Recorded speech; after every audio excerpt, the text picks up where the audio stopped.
Hello, Canucks fans, and welcome back to another episode of Canucks Conversation, which is brought to you by Wendy's. Frozen pucks are awesome when they're in the back of the other guy's net, but that doesn't mean that you'd want to eat one, and that's why Wendy's only ever uses fresh Canadian beef that's never seen the inside of a freezer in all of their burgers. Whether you order a Baconator, Dave Single, or even a JBC, you'll only ever find real fresh beef that's juicy and loaded with fresh toppings. So download the Wendy's app, check out the latest deals, and order a burger that's only job is being delicious. My name is Dave Quadrelli. Joining me is Harmon Dial for this draft primer episode of Canucks Conversation. Harmon, it is such a busy week in the NHL. We've got the draft, we've got the NHL awards, and on Monday, a week from today, we will have day one of free agency. So I'll go over what our whole content plan is, but first, how excited are you for our draft episode? Well, I mean, you mentioned all those things and didn't even touch on Game 7 of the Stanley Cup Final. One of, if not the biggest games in NHL history, just because of the stakes involved, the comeback from the 3-0 deficit. Connor McDavid a chance to really cement his legacy, because you know that he's going to need a Stanley Cup at some point in his career to really be considered in the GOAT conversation. So I'm so hyped for the game tonight. I'm so hyped for the draft. I'm so hyped for free agency and all the activity that we're going to see on the trade market, especially because teams have cap space now, right? Because of the lift. And so you're seeing so many different possibilities of, even on the trade market, players that are on the market that teams now have the flexibility to kick tires on, that in years past, maybe there wouldn't have been much of a market for some of these guys like Mitch Marner, Nick Ehlers, Marty Necas, Pavel Buchnevich. I expect that the market is going to be, I mean, even look at the Dubois trade, right? Or Gaudreau getting claimed off waivers. That's a little bit different, but who thought that there'd be a taker for PL Dubois? But teams have cap space now, so they're willing to take risks. And that's the thing, Harm. It feels like we've only seen the start of it, right? Like, it feels like we've only seen the start of it because traditionally teams wait until after the Stanley Cup's been awarded to start making their moves. But it feels like this year teams are just like, okay, how long do you want us to wait? Like, we want to figure out our picture as we head into free agency, and there's going to be a lot. There's going to be a lot that comes down this week.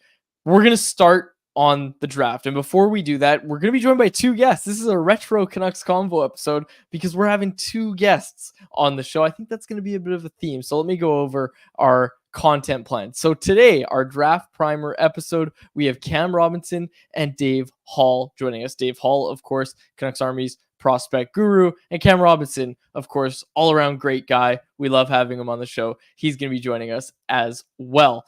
On Wednesday, Harmon and I will be back for a free agency primer for the Canucks. We're hoping Frank Saravalli can join us. He's been a busy guy lately. Hopefully he can join us on that episode on Wednesday for a free agency primer. We'll see who we end up getting, but we'll have a free agency episode on Wednesday, and then no show for us on Friday. Instead, on Saturday, Dave Hall and I are going to be doing a Saturday edition of Canucks Conversation following the events of day 2 of the NHL entry draft in Las Vegas. It's going to be a lot of fun. The Canucks have all their picks on day 2, so we're going to be doing a recap after day 2 of the draft. So there's your content. That's what you need to pay attention to. Find it all on the Canucks Army YouTube channel. And of course, we're going to be writing about everything, each pick, up to the minute coverage, all that fun stuff over at CanucksArmy.com. Are you going to the draft, Harm?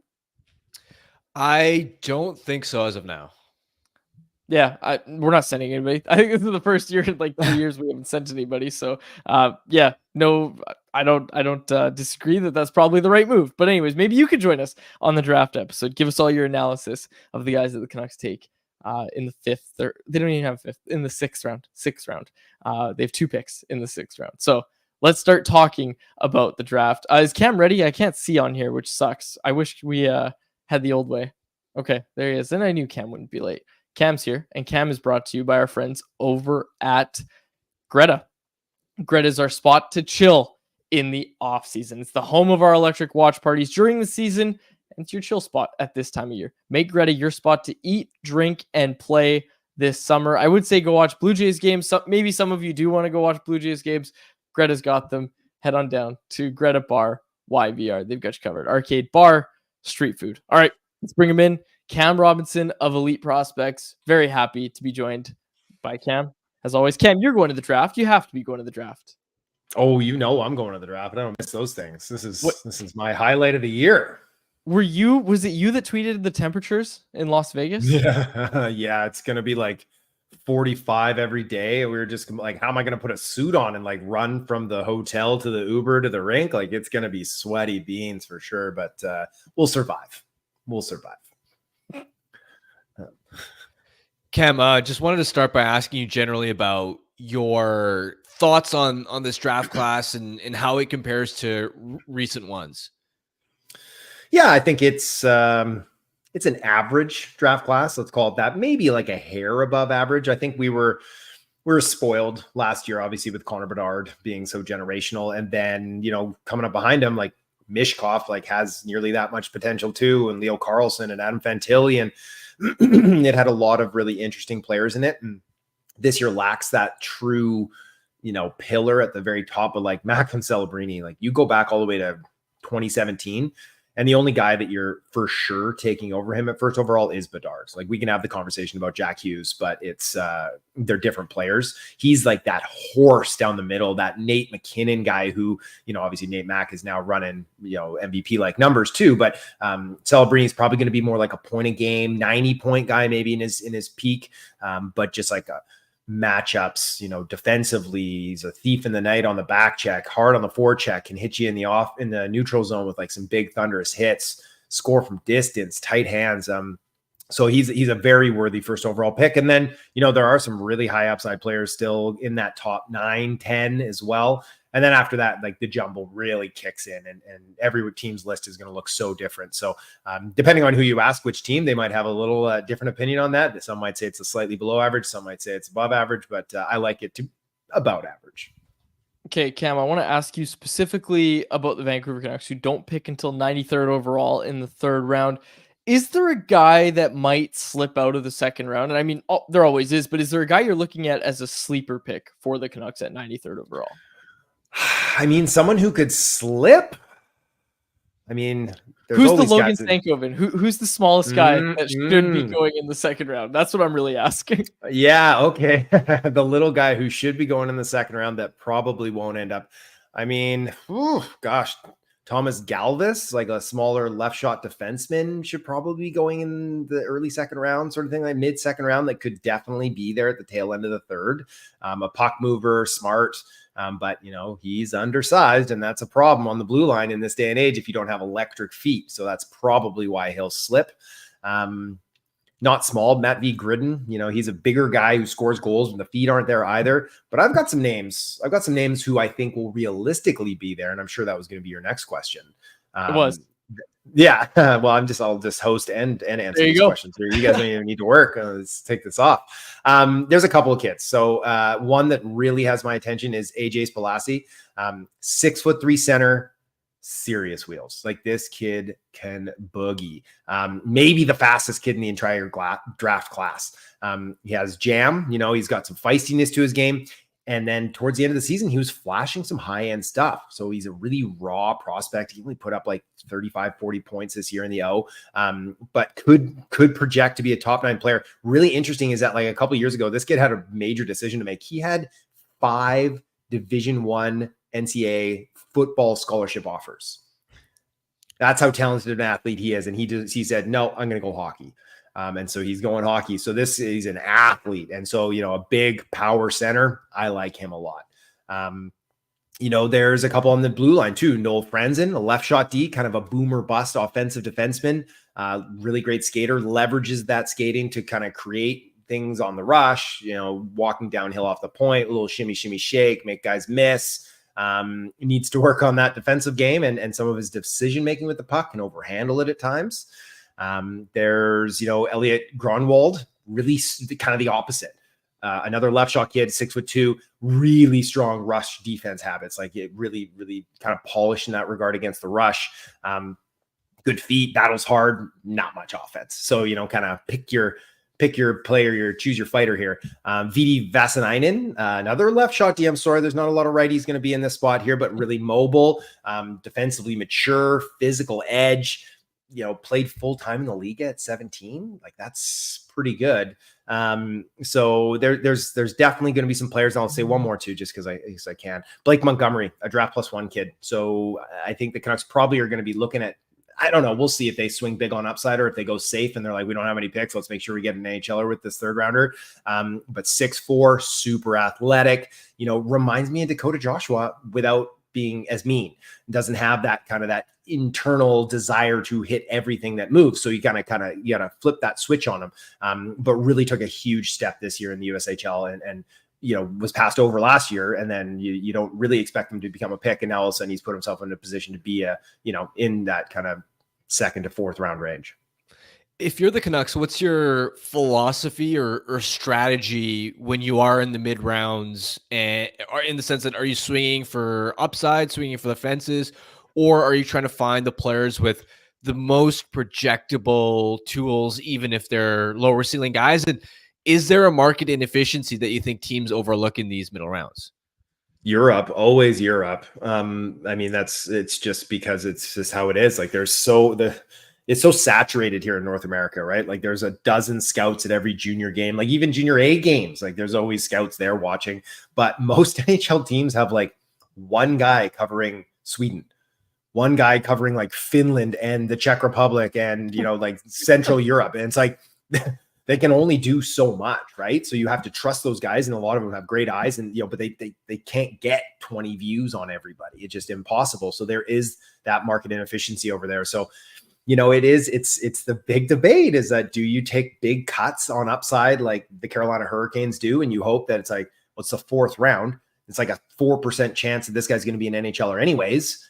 Why not see if we can't get him to be a top 6 forward or a top 4 defenseman if it breaks right, rather than being like, we're going to draft a 4th line center if everything works out. It's like, you can grab that guy off waivers. You can sign him for $1 million in free agency. Like those aren't hard to acquire assets. So personally, I like taking cuts, but as I've matured as a talent evaluator, I do have some more sympathy or some time for these players that you're like, that guy has NHL tools.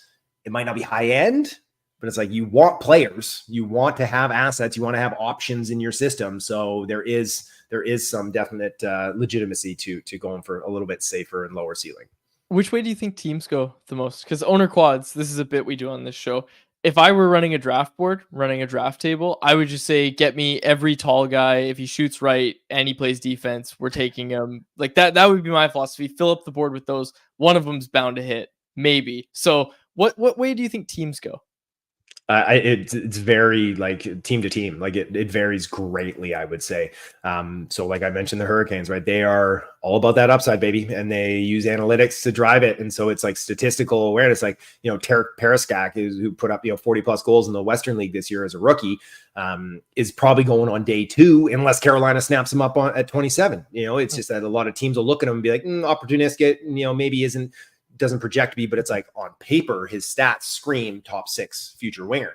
But then you look at, I don't know, like a team like Minnesota, maybe, where they have like a lower baseline for something like that. When they went out and took Charlie Stramel last year, but they're smart. Obviously, Judd Brackett knows exactly what he's doing, and he employs a lot of smart scouts, but maybe they're not so keen organizationally, the philosophy to take just wild cuts on high upside players.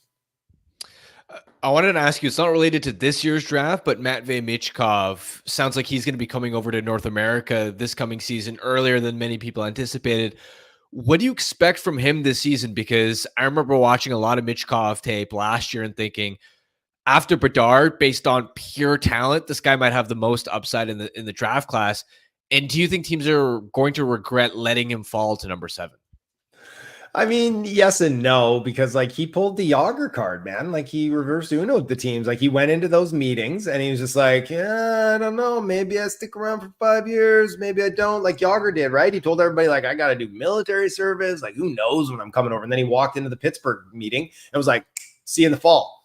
And so they took him, right? And so Vancouver's like, we'll take Peter Nedved. And they passed on Yager, and Yager comes the next year and they win a cup. So Michkov, the word around the campfire was that like, I know the Ducks took a good long look at him last year at 2. I think how it went down was he kind of insinuated that it would be a long wait, or that maybe he wasn't even interested in Anaheim, that he had a few organizations that he was, kind of more interested in showing up to. And if he was going to come earlier, maybe it'd be one of those. And so, they went Leo Carlson. I don't know what he told Montreal, but I'm sure they're regretting passing on him. There's going to be some teams that are going to regret it for sure. But end of the day, he fell, and Philly's going to get a plug and play player next year that's going to like transform their offense in a hurry. We've seen a lot of guys kind of taking control of their landing spot specifically, and I saw you tweeting about this as well, specifically the American guys. So I'll avoid asking you if Macklin Celebrini is going to be a Canuck because he's going to refuse to sign with whoever takes him. But just this kind of philosophy and this change that I guess we're seeing where guys are dictating where they're going. We saw it with Cutter Gauthier, obviously.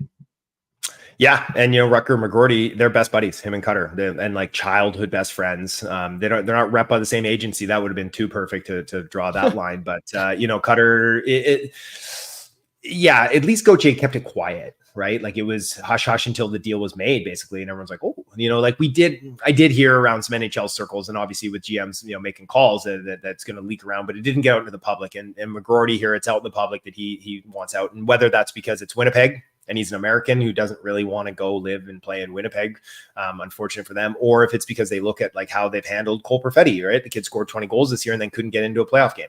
High talent player. It's like, and they wouldn't give him a spot.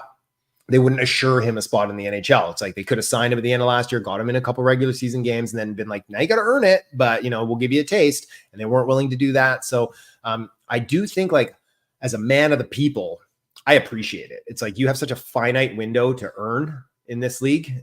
It's like if you think you have a better chance of doing that elsewhere, go on and do it, man. Like life's short. Like go on. You like, I know the team drafted you, but you don't have to be beholden to that for 10 years until you're a free agent. So yeah, I do think it's curious that it's always the Russian fear. When it's like these American kids that go to school like are far more likely to spurn the teams that drafted them than a Russian. The Russian kids might make you wait a little bit longer, like Kuznetsov did or Kaprizov did, but then they end up signing long term, right? They show up and then they sign these max deals, and it's all good in the hood. So yeah, it is interesting to see if, especially now that like CHLers are going to be able to go to the NCAA and making that NIL money, how that's going to change the perception of drafting kids that are going to college that that they might just force their hand elsewhere. I wanted to ask you about Ivan Demidov as well, just because it feels like this draft class after Celebrini, there's so many different possibilities of where it could go. There isn't really a consensus at 2 and 3. Can you explain for the people why Demidov is so polarizing and where you ultimately stand on him? Kid's a beast, man. Like he's good. He's very, very good. Electric, like the most electric player in the class above Celebrini.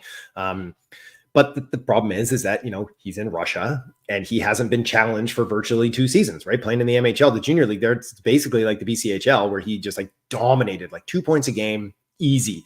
But like I had one GM say that's like, that's not his fault. You airlift him into the OHL and he's putting up over 100 points and no one's concerned. I think Demidov did himself a lot of favors with Dan Mills seeing the Gold Star camp that happened in Fort Lauderdale there the other last week, coming in, showing that he can speak English. He's been working hard at it, getting the proper measurements, like rather than trusting Scott to tell you how big he is, because like, who believes anything coming out of the club teams, especially ones out of Russia. He might have been 5'9", 155, right?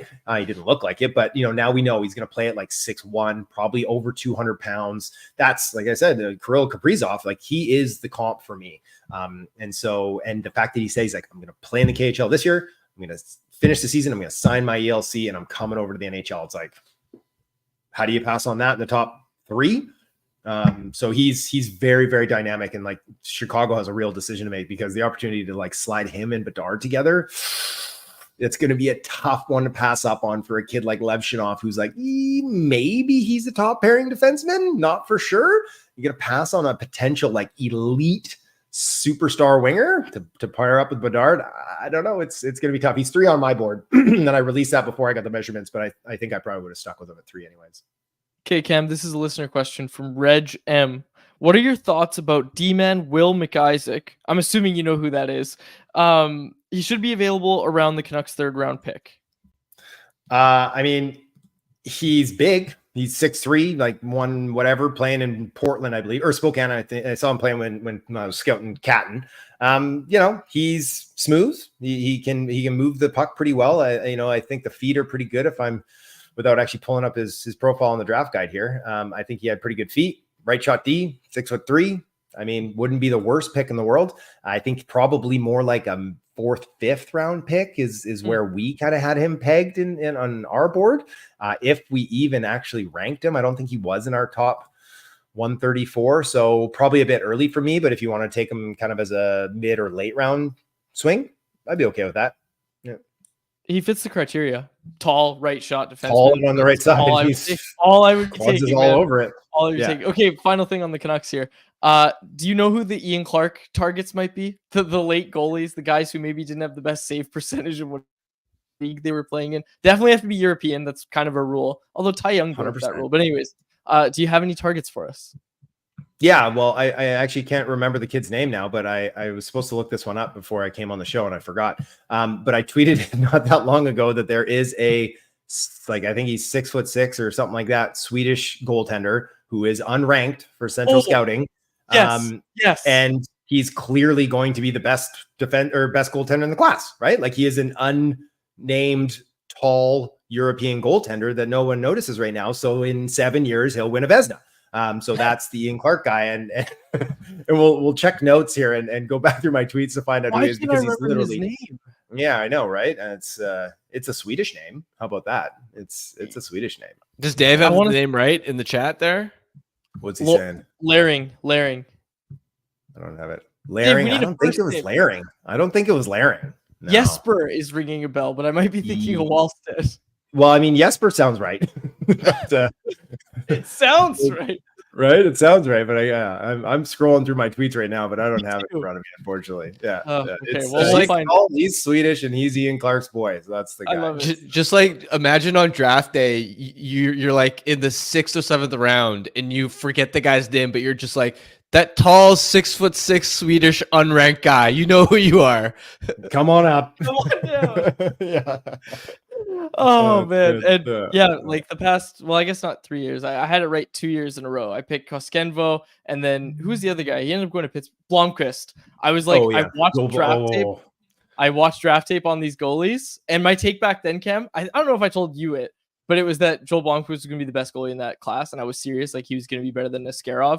And I don't like Askarov, but anyways, that's a story for another day. But I was picking the goalies just by watching them and be like, yeah, Ian Clark will like this guy. Yeah, Ian Clark will like this guy. I was right twice. I didn't have Ty Young, admittedly, because I only thought it was going to be Europeans, but there's a North American with the same style in there as well.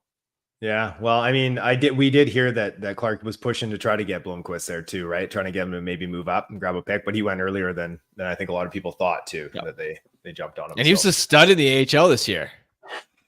He's going to be a player in the future. Quad's new. Hashtag Quad's new. Get it trending. Yeah. Cam, thanks so much for joining us, man. We'll probably talk to you after the draft, and we really appreciate you stopping by. Of course, boys. All right, we'll talk soon.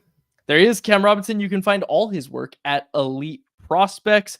EP Rinkside is where you'll find all that. And of course, they have the draft guide as well. The draft guide, let's just quickly, Harmon, I know you want to talk about this as well. The Elite Prospects draft guide, the work that JD Burke, all those guys over there, Cam obviously, are doing, it's phenomenal. Like, it's best in class. They do such a great job.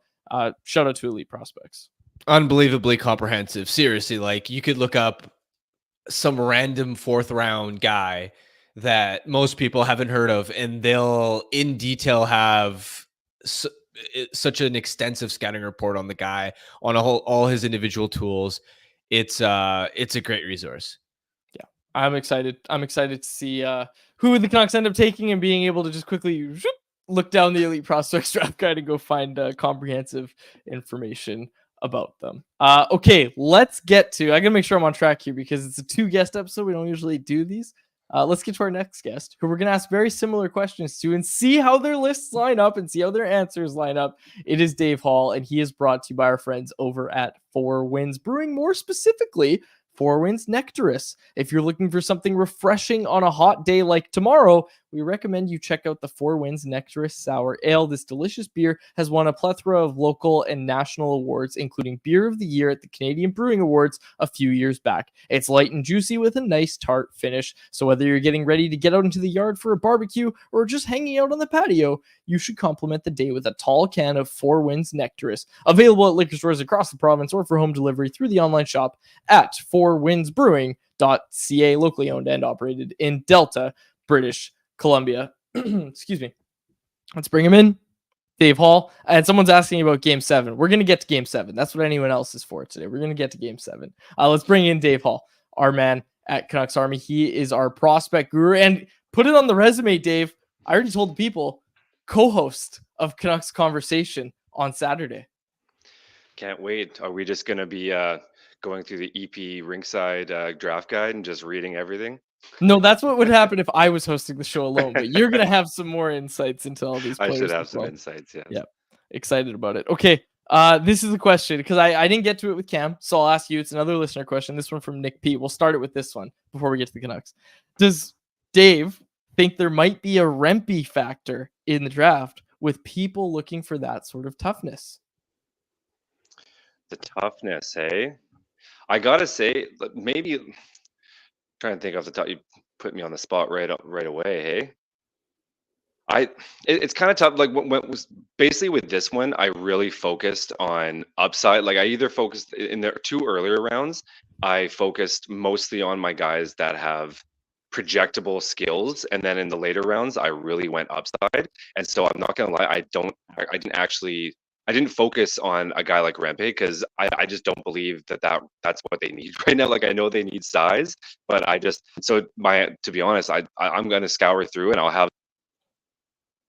listen. But I just off the top of my head, not a Rempe style, no. I'm hoping they go for the size. I'm telling you, owner quads in the booth. You know what he'd be saying? He'd be saying, get all the big guys, get all the right shot guys. Tell them they should learn to play defense. I think you'd have some luck. But Hey, Dave, I don't disagree. My entire list in the third round was right shot centers with size. I love it. Dave, who might the Canucks target in that third round with the 93rd overall pick? So that's exactly it. So with my list, so I have one on Canucks Army that's targets for the third round. I tried to be as realistic as possible. Cam actually brought up a name that I really love, and that's Spellacy. He's just got wheels for days, and I would love if he would slip. Ultimately, I do think he probably is gone. So I tried to think of some names that I realistically think would be there and that would be projectable for probably like a third round or a third line center kind of role. And so for me, I really focused on center. As of right now, Atu Ratu is probably the Canucks' highest center prospect. And as I mentioned last week in the show, I'm not too high on that actually happening. So if that's the case, Max Hassan is your guy. And while I love Max Hassan, probably not the best that he's your top guy. So for me, I'm really focusing on that center or right shot position. And so a name that I really like is Simon Ziether of Rogel in the SHL, 6'3", right shot center. He's pretty much a two-way guy, but he has some offensive skill. Needs to work on his skating a little bit, but I think at this point of the draft, that's pretty much par for the course. You're kind of going to have to work on something. So I'm taking his all-around profile over the skating, but Ziether is definitely a name. And he's sweet. He's Swedish. He played a lot as a 18-year-old, played most of his games in the SHL, albeit low utilized, but he just kind of screams Canucks pick to me. Just a good, solid, profiled Swedish player. It just seems Canuck to me. I think we have a pretty good idea that this year's top five, for example, isn't really on par with last year's top five in terms of the elite level talent prospects. But when you look at how the middle of this draft class looks in the mid rounds, rounds 2, 3, 4, how does that compare to recent draft classes? Is it average? Is it above average, below average? Where do you stand on that? Yeah, I think in general it's probably just an average draft. There are some names there's even some overaged, double entry players that still have some intrigue. So like overall I still think there is some names that you can still get some upside there if you want to take some swings in the middle of the draft, but overall I do think it's a slightly below maybe average draft class in terms of actual upside. There's definitely some names in the mid that I think Canucks can definitely get whether it's maybe middle six, probably bottom six, or maybe top four, probably third pairing guys. But overall, like even in the goalies, there's not really that number one goalie that you're hoping to get that's going to steal the show. Just a couple B grades, and then the rest are just like hoping that you swing on some long-term potential there. But overall, I think it's maybe just below average. Okay, Dave, those goalies, give us some names. Give me those names. Who are those late round studs? We've seen Arthur Shelovs, Koskembo. We've seen, well, Koskembo still got some time and some work to do, but we've seen Shelovs obviously be the first one to graduate from the Ian Clark. I drafted this guy because of this philosophy. And I do agree. Ty Young threw that entire philosophy out the door. It just like where that came from nowhere. So I'm going with Kim Saarinen. And I apologize if I butcher some of these pronunciations, but Kim Saarinen, pretty much the best goaltender in the Finnish U20 leagues, still projected to be a fourth, maybe fifth round pick. But I'm not gonna make it seem like I'm a goalie whisperer here. So but he seems to have some good, nice, just projectable things I think Ian Clark can probably work with. And then also, I think this is kind of a cop out because he's one of the top rated goalies in the whole thing. But Emil Vini. He didn't have the best numbers, so it's kind of right up Ian Clark's alley. Not great numbers, but overall, just a really he's somewhat. I think he's listed 6'3", so not small, not huge, but he's really good down low and is pretty aggressive in the net. So I think that's a name. He should be around the third, maybe fourth round. So if they're really looking for a goalie and Clark wants to push, those might be two of the names.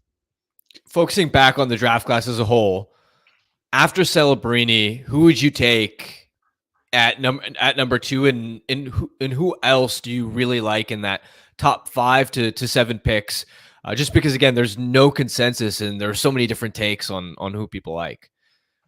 Yeah, that's why it's such a loaded question, right? Like, who do I like the best? It's so tough to answer because after Celebrini, right off the bat, it's Demidov. As Cam already kind of mentioned, I know that you might like some of the right shot defensemen, as do I, but I just don't see how you give up that Bedard-Demidov combination.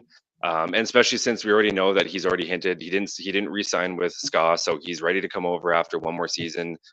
So you can get him pretty quick, and I just don't see how you give up on that elite talent with those two up there. But after that, I watched Zane Parekh quite closely with all my Josh Bloom showings this year, and I'm not comparing him exactly, but from someone who watches Quinn Hughes on a night to night basis, he just gives off those vibes of just that shifty, just always going offense. And so I really like Parekh as a right shot option. I think he probably has the potential to be maybe the best defender in this class. But I also, if you want to go a little bit safer, I do like Zeev Burim as well.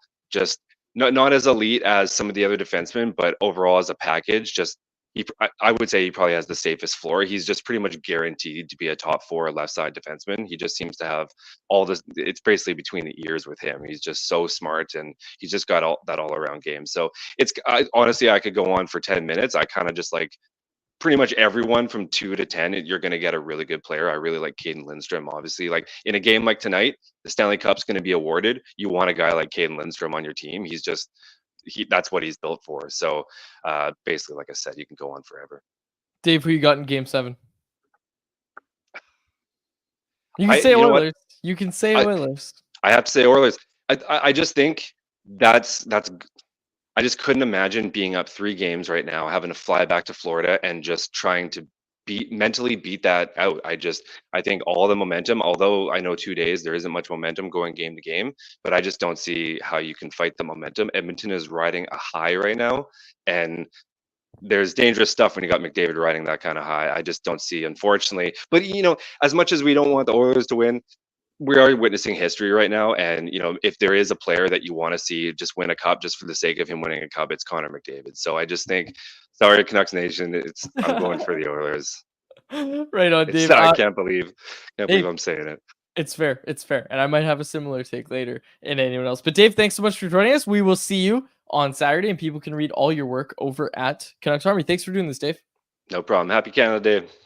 Happy Canada Day. There he is, Dave Hall, our prospect guru over at Canucks Army. You can read all his work, as I said, over at CanucksArmy.com, and we're going to have a lot throughout the week. Dave will have a lot throughout the week over at CA as we get ready for the draft. Okay, Harm, those were fun interviews, and our poll question is also about the draft as we kind of close out our draft primer portion of the episode. This is our poll question, and it is brought to you by our friends over at Bet365. Will you be following what the Canucks do at the draft? Our options: yes, reading about it too, I'll see it on Twitter, not this year, and never have. Right now, 43.7% of people say they will see it on Twitter. 35.7% say yes, they will be reading about it too. 18.1% say not this year, and 2.5% say they never have. I saw some replies there. I love it. People saying, yes, I will be reading about it on CanucksArmy.com. Damn rights you will. If you're watching this clip, go to CanucksArmy.com. We've got all the draft coverage. We're going to have a lot of good stuff up there. But Harm, I know where you and I are voting on this one. Yes, we are going to be following what the Canucks do at the draft, and we're going to be reading about it too. But for a second, put yourself in the shoes of a fan who's just watched their team go to the playoffs. Team doesn't really have a first, second round pick. Honestly, I think I'd be right there with the crew that's saying, I'll see it on Twitter. Of course, I'm going to pay attention to what they're doing at the draft, but I'll just see it on Twitter. Like, I'm not going to be watching. I might not even watch the first round until I get a tweet notification that the Canucks traded into the first round. I'm not really interested. Yeah, so it depends, right? Because some fans are such diehards that they want to consume everything related to this team. And so those diehards are going to be are going to want analysis on whoever the Canucks take in the 7th round. And that's awesome. But I think if I step away from the sphere of Canucks Twitter for a second and just look at, okay, how many of the people that I actually know in person who are Canucks fans, how much do they really care about the draft this year? Because they aren't picking until round 3, I'll be honest, I think they're just going to look at whoever they draft on, whether it's Twitter or on the score app when they get the notification, and be like, huh, interesting. Oh, this guy's big. This guy had cool numbers in junior. And then that'll be about the extent of which they care about the draft. I think everybody's eyes are going to be on not just who they take at the draft, but potential trades they may make there. And a lot of the rumors that we hear around free agency as well, just because GMs are there, their entire staffs are there, agents are there, like that's a hub for a lot of business to get done too, and early rumblings on what might happen on the open market. And I think people are, of course, going to be a lot more focused on what's going to happen to the main roster as opposed to who they take in the middle rounds. All right, that was our poll question, and it was brought to you by Bet365, a proud partner of Canucks Conversation. Open an account with Bet365 today and bet on a huge range of markets. Wherever the sport, whatever the moment, it's never ordinary at Bet365. Be sure to use code VANBONUS when you sign up for an account. The fun thing about this, Harm, Stanley Cup's getting awarded today. Whoever wins the cup, their management team's not going to be able to go to the parade because they're going to have to go to Vegas for the NHL awards and for the NHL draft. So they're not even going to be able to enjoy the parade, I don't think. Yeah, that's again, it's way too deep in June for the final to still be happening. And this is where I'll say this. I feel like if you're other fan bases have been drawn back in just because the Oilers have come back from a 3-0 deficit, but before let's say game 6, I think a lot of fan bases were already like, if your team's already out, especially if they miss the playoffs, you're focused on the draft. You're focused on who could we acquire this summer. Trade rumors are already coming out there. Trades are actually happening, as opposed to if this was happening in early June or even the second week of June, then I think the Cup Final would have been the only thing people would have been paying attention to. Yeah, exactly. And that's what you should want. Like, you should want to extend your news cycle as well, right? Like, we just talked about how this week there's all this crazy stuff happening. Next week, it's the week of free agency, or free agency is happening on Monday. We're going to be doing some more shows next week. But these past 3 weeks, we've just been sitting there, not to mention the 3 days in between games of the Cup Final. It doesn't make any sense. I'm not a fan. I'm personally not a fan of it. Move training camp earlier, move preseason games, fewer preseason games. Start this thing on like October 1st, late September. That's when the season should start. None of this mid-October stuff. Anyways, I'm passionate about this. Yeah, I'm curious. I may do an article at some point around why the NHL doesn't do that. And I think there are a variety of factors. I think one of them is that the American teams don't want to have too many. There's something around scheduling with.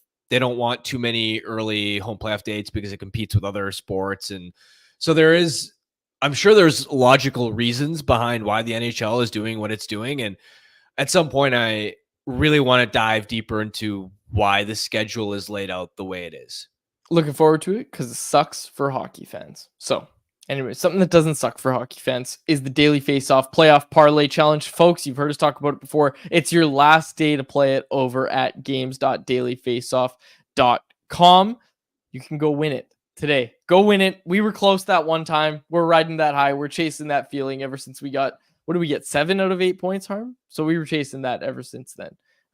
So go play. It's your last day to play it over at games.dailyfaceoff.com. Speaking of Daily Faceoff, get ready for the Daily Faceoff live free agency special coming to you on July 1st from 11 a.m. to 2 p.m. Eastern Time. Join Tyler Yaremchuk, NHL insider Frank Saravalli, former NHLers Carter Hutton and Colby Cohen, and our friends from all over the league for 3 hours of nonstop action as we dive deep into the madness of free agency. We'll be breaking down every trade, discussing the impact on teams, predicting the future of the free agents, and giving you the inside scoop on all the wheeling and dealings happening around the league.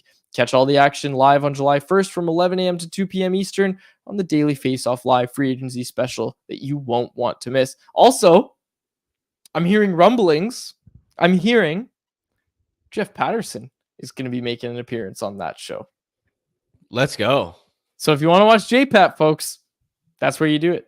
Daily Faceoff, the free agency special. And we're going to have some free agency stuff as well. We're going to be going live. Me, and I think the plan is just a bunch of different guests because you're going to be swamped. So hopefully you can stop by for like 5-10 minutes, talk about who the Canucks end up signing, but hopefully just a bunch of different guests kind of cycle their way in. And who knows? Who knows? Will we get a Chris Faber appearance? Maybe. We'll see. I'm putting in the calls, folks. Yeah, our free agency episode is going to be a lot of fun as well. Harmon, I took the liberty of filling out our playoff parlay challenge. Zach Hyman scoring, McDavid's doing everything tonight, and he's going to win the Conn Smythe. I am firmly saying that the Oilers are taking Game 7. And the idea that momentum doesn't translate in the playoffs or doesn't go game to game in the playoffs, I officially don't believe it anymore because the Panthers have zero momentum, and I think it continues tonight. Yeah, I think this is, of course, an exception. As a general rule of thumb, I don't think one game to another, but when it's 3 games in a row like that, man, even the way the Panthers came out in Game 6, right? They went nearly half the game without a shot on goal from their forwards. Right? That's really worrying. Wild. That's wild. I think they're going to need 2 things at the bare minimum. One of them for the Panthers to win Game 7 tonight. Number 1, they're going to need Sergei Bobrovsky to absolutely be on one. Like I think he's going to need to be elite for them to win this one. And number 2, Matthew Tkachuk needs to step up. We saw a hint of it in the losing effort in Game 5, where started to gain some traction. I thought he was relatively quiet in Game 6. It can't just be on Barkov because Barkov's put in a valiant effort, a valiant fight, but they aren't getting enough from their other top 6 forwards. And I'm looking at Tkachuk on that second line. Especially with Draisaitl finally, like that's the other underrated component of how the Oilers won Game 6 is McDavid didn't even really have to do much. Correct me if I'm wrong, but he didn't have a point, right? But Draisaitl finally broke through in that series. So if now the Oilers have stars on multiple lines going, the Panthers need to match that. And can they match that? Someone in the chat was saying, I'm calling an OEL Cup winning goal assisted by Forsling. All right, it's going to be a good game. And as you said, you called it, what'd you call it? The biggest Game 7 in history or something like that? Yeah, it might be the biggest one in NHL history. Yeah.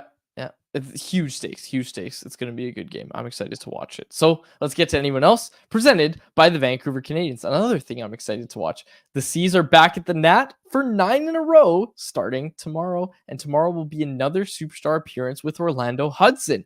Fireworks are also back on Thursday night. School is out, so check out the Nooner at the Nat on Friday the 28th and a special Canada Day Nooner on Monday, July 1st. Catch fireworks giveaways, Friday Nooners, and superstar appearances all summer long. To get your tickets, call 604-872-5232 or go to canadiansbaseball.com. I got to get out to the Nat soon. I've been enjoying the sun. I just bought myself a new baseball bag. I'll tell you what, Harm, this challenge where you get 10 pitches and have to try to make solid contact. I learned how to throw a knuckle curve over the weekend, which is a pitch I've never thrown in my life. Because my curve, I don't know. I don't know. I guess I'm not talking to the right person. You don't pitch or anything, but I just feel like I was losing my curveball a little bit in my old age. So I taught myself a knuckle curve. Well, actually, I learned it from my friend. But anyways, started throwing a knuckle curve. And that thing is nasty. I'm going to be throwing so many different pitches. It's going to be a lot of fun. It's going to be a lot of fun. I'm telling you, I don't like your chances. I'm going to be just straight up with you. We'll see. I have no idea what to expect. I've never faced actual baseball pitches that move, right? Like I'm talking curve, I guess slider. That's true. Yeah. So it is probably going to be a tough one, but we'll see. Okay, here's what we'll do. You can stand behind the fence, the cage or whatever, and I'll tell you what pitch I'm throwing and you can watch. You don't have to stand in there. Okay, you can if you want to, but I'll tell you what I'm throwing and then you can see each pitch and how it moves. But I'm not going to tell you when I'm actually throwing them. Of course, yeah. All right. Because you'll definitely hit me. I don't throw hard. So if you know which way they're moving, you're gonna be able to hit it. So that's the trick. Anyways, I love how you talk about your arm like you're some washed up 40-year-old, by the way. Dude, I am. I've told you this before. I think I've said it on this show too. But like, I had to look into Tommy John surgery when I was like 15 years old. Are you serious? Oh yeah, dude. My arm so your UCL is the thing in your elbow. Yeah. Mine's gone. Mine's completely torn. Like when I pitch, there's a reason I'm only throwing you 10. I could throw 20 before I start to have severe arm pain and be unable to throw. Thankfully, I'm not a big leaguer, so I don't need to throw more than like 20 times to get it fixed. And that's the thing is like when I meet with my doctor about it, and I was chatting with her about it, she was saying like, unless you're going to be playing like competitive baseball and like you can still play baseball, you just can't pitch for long periods of time. She's like, you don't need this surgery. I was like, okay, it's not covered by medical. You have to go to the States to get it. It costs like 15 grand. And I was like, Jesus. Okay, my rec baseball career doesn't need me to go get TJ. Yeah. To go fix it. So I'm not investing that hard into my arm for rec baseball, but yeah, I can still throw, just not as much. Like I can't throw for long periods of time. Or I really start to feel it. Okay, but so the trick is gonna be getting you to throw like 15 of those practice ones before I actually get it to the cage. Yeah. So that in the middle of me batting there, your arm was just gonna like it falls off and falls off. You're just lobbing them. Oh man, no. I'll be careful. I'm careful with the old arm. I have to be. But it's true. I am washed. I'm not a washed big leaguer, but I am really washed. Like I used to pitch a lot, and that's actually why I had these problems. And it was also let me just say this on my soapbox during anyone else. If you got a kid in baseball, it's fine if they're going to throw breaking balls, but teach them how to throw it properly. Like I never learned how to throw it properly. I learned the whole spin, like spin your wrist. There's a way that you can throw breaking balls. Like you can throw a curveball without that wrist snap. That's going to put a lot of strain on the arm. Please, if you have kids, don't make your kids catch 3 innings and then pitch 3 innings. Don't do that. And I'm specifically talking to the coaches here. The coaches. If you got a good player, don't make them pitch 3 innings. Don't make them catch 3 innings. Play shortstop. Let the kid's arm have some rest. There's no need to pitch a kid every single game. It's not good. Not good for the arms. So anyways, that's my little soapbox. Don't overwork kids' arms. Not a good idea. But anyways, okay, this one. Yeah, here we go. This is from Yender. Does owner Quad sell a portion of the Canucks to Michael Bublé so that you can have his name attached to the Canucks? Considering how much of a fan he is, I think he should be a part owner. I'm not even joking. It's funny that this was brought up because I was thinking about this. Like, he's friends with all the players, right? He's talking about them all the time. Like, let's just really focus and wrap our heads around the fact that Michael Bublé, like a star around the world, worldwide known star. He's like commenting stuff about Frank Saravalli on the Canucks post of Philip Hronik's signing. Like this dude is either, I'll tell you what, this dude is either seen, you've either seen him or he's either seen the Frank stuff on Canucks Conversation or he's seen it on Sekeres and Price. Whatever way you want to put it, Michael Bublé, one, knows who Frank Saravalli is. Two, has watched one of these shows to hear Frank Saravalli talking about the $8 million that Philip Hronik was going to get on his contract. So this is a big Canucks fan. Like this is a huge Canucks fan. I'm absolutely trying to sell him a portion of the team. Absolutely. Yeah, it was funny seeing the memes and the reactions. I mean, he could have technically seen it online, like the people that aggregate the insider comments from the shows.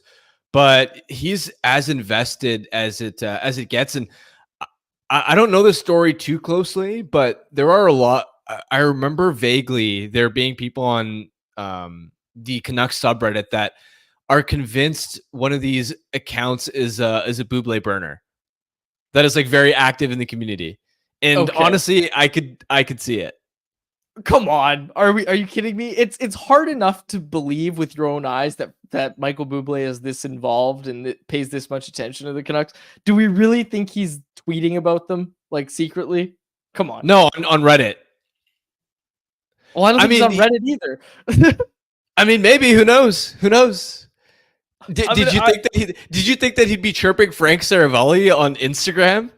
No, I didn't. Maybe he forgot to switch to the burner. He forgot to switch to the burner. We got to get Bublé on the show, actually. We've got a few connections through Nation Network with Bublé. We got to get him on the show. We've tried before. We were going to. He was just on tour when we were trying. But anyways, maybe that'll be a guest on July 1. Maybe I'll get Michael Bublé on to talk about who the Canucks end up signing. Okay, this one from the late shift. I'll ask you this one, Harm. Any thoughts on John Marino as a target with the Devils reportedly targeting Brett Pesce on July 1st? It seems like John Marino would be on the way out. And of course, the Canucks have been linked to this player in the past with this management regime. Yeah, so it's interesting. Marino was really good in his first season as a New Jersey Devil, but last year he struggled enormously. Was a bit of a tire fire in his own end. He is a quality puck mover, typically defends the rush well because of his mobility, but doesn't have the highest defensive IQ. Now, part of why he may have taken a step back this year is because he played with Ryan Graves in 2022-23. And so with Graves leaving and some of the injuries that New Jersey had on the blue line, he was often playing with younger, inexperienced sort of defensemen. It really was a brutal year for him. So I think what the Canucks have to do at this juncture, if they see Marino as having an intriguing skill set, is I really like his puck moving skill set, and I think he has two-way upside. But does he fit the ethos of the sort of like jumbo size blue line? Is there an actual fit for him on the second pair, for example? Because Marino, he's 6'1" and he's fine size wise, but he does not have the highest competitiveness in and around the net. Like he's not somebody that's going to be assertive defensively down low. He's not the biggest or meanest boxing guys out in front of the net. He has moments where you look at him and go, you should be defending harder than you actually are. I'm not going to go and say he's soft, but he has moments where you're like, you got to be stronger battling here. And so because of that, is Rick Tocchet going to trust him to play on the second pair? Because that second pair is going to go up against McDavid, McKinnon on a nightly basis, right? That second pair is Vancouver's shutdown pair. I don't know if Tocchet would trust Marino defensively in that type of role. And so put it this way, if there was a scenario where for whatever reason, Hronik was traded, then I would have looked at Marino and gone, okay, I like him as a Quinn Hughes partner because they'll mesh well together offensively. But Marino, as much as I like him as a player, and as much as if I was, let's say, Buffalo or Ottawa or some of these other teams that need right shot defensemen, as much as I'd be kicking tires if I was those teams, I don't know if he's a stylistic fit for the Canucks right now. Harm, do you think there's any chance they trade into the first round in this draft? No. Like, yeah, I was asked this. Who are they trading that has exactly that value? And it's backwards anyway. Your window to win is now. Why would you be selling? Yeah, in fact, I would be looking more at like a guy like Rutger McGroarty, the guy out of Winnipeg that is now looking for a trade. Like that more so fits the Canucks. Like maybe they don't want to take a draft prospect, but maybe it's a guy where they're like, okay, this is a real blue chipper that we think we can really develop into something. And of course, if he's willing to come to Vancouver, all that sort of stuff as well. Like those are the type of players, or even, and it's further down the line in their careers. But like, this is why we were talking about Martin Necas and saying like, yeah, this is the time to go out and get a guy like that who you know is going to be signed long-term through his mid-20s and through the prime of his career. It just like, that's where I look at it. Like, that's where I think if there's going to be a trade, it'd be for a more established guy, and maybe they move a pick and a player or something like that. That's just what I look at when I'm asked about, oh, are they going to trade into the draft? I really don't think so.